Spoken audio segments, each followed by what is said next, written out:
बिहार में सरकार शिक्षा के क्षेत्र में हो रहे विकास का लाख दावा कर ले, लेकिन शिक्षा की व्यवस्था की सुधरने का नाम ही नहीं ले रहा है।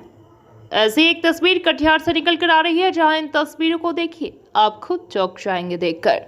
यह तस्वीर कटिहार के मनिहारी प्रखंड के आदर्श मध्य विद्यालय आजमपुर गोला में चल रहे उर्दू प्राथमिक विद्यालय का है। 1956 ईस्वी में स्थापित इस उर्दू प्राथमिक विद्यालय को 2017 ईस्वी में शिक्षा विभाग ने शिफ्ट कर दिया था। आदर्श मध्य विद्यालय आजमपुर गोला में कमरे की कमी की वजह से उर्दू प्राथमिक विद्यालय को एक कमरा दिया गया और इसी कमरे में स्कूल का सभी सामग्री भी रखा जाता है।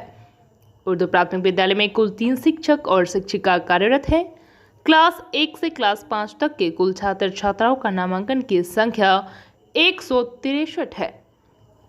इस कमरे में शिक्षक बच्चों को हिंदी और उर्दू दोनों विषयों की पढ़ाई करवाते हैं।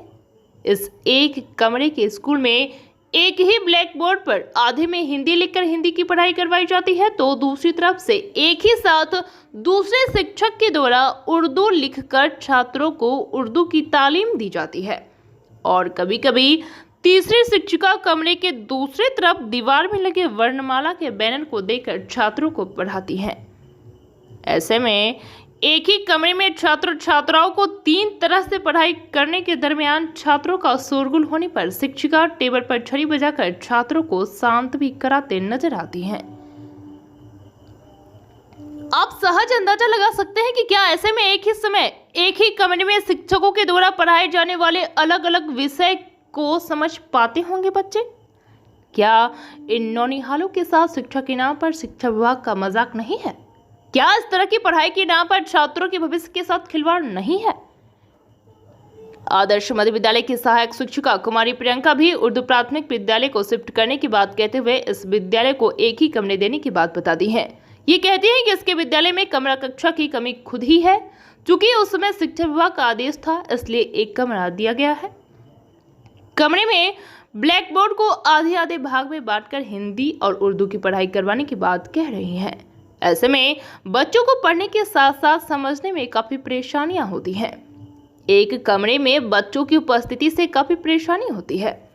जब इस बाबत जिला शिक्षा पदाधिकारी से पूछा गया तो डीईओ कामेश्वर प्रसाद गुप्ता ने जांच करवाने की बात कहते हुए कहा कि मध्य विद्यालय में अगर छात्र छात्राओं का नामांकन कम होगा तो एक रूम और उर्दू प्राथमिक विद्यालय को दिया जाएगा। साथ ही उन्होंने यह भी कहा है कि अगर एक ही कमरे में एक ही ब्लैक बोर्ड पर कई वर्ग के बच्चों को शिक्षकों के द्वारा पढ़ाया जा रहा है तो ये अच्छी बात नहीं है।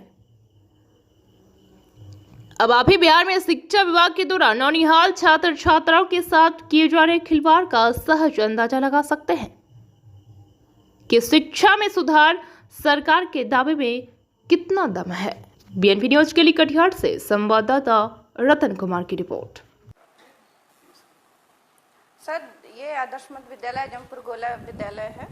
इसमें 2017 को शिफ्ट किया गया था उर्दू प्राथमिक विद्यालय, जिसमें एक कक्षा किसी तरह से, क्योंकि हमारे विद्यालय में खुद ही कक्षाओं की कमी है, लेकिन उस विद्यालय को दिया गया है क्योंकि आदेश था, इसलिए उनको एक कमरा दिया गया है, जिसमें एक ही कक्षा में 1 से 5वीं तक की पढ़ाई होती है।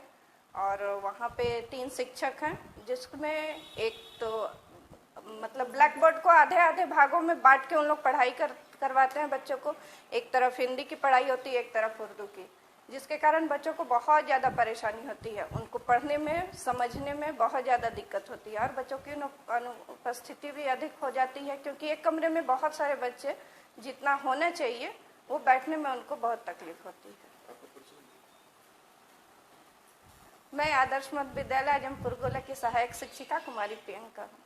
बात हुई, अभी पता किए हैं तो मध्य विद्यालय में एक उर्दू प्राथमिक विद्यालय शिफ्टेड है, तो उसको एक कमरा दिया गया है, उसी में यह आई है बात। लेकिन अब देखना होगा, वहाँ जांच करवाते हैं, देखना होगा कि क्या कहते हैं, ऐसा क्यों हो रहा है। मध्य विद्यालय में यदि नामांकन कम होगा तो उससे एक कमरा और लेके हम उर्दू प्राथमिक विद्यालय को देंगे।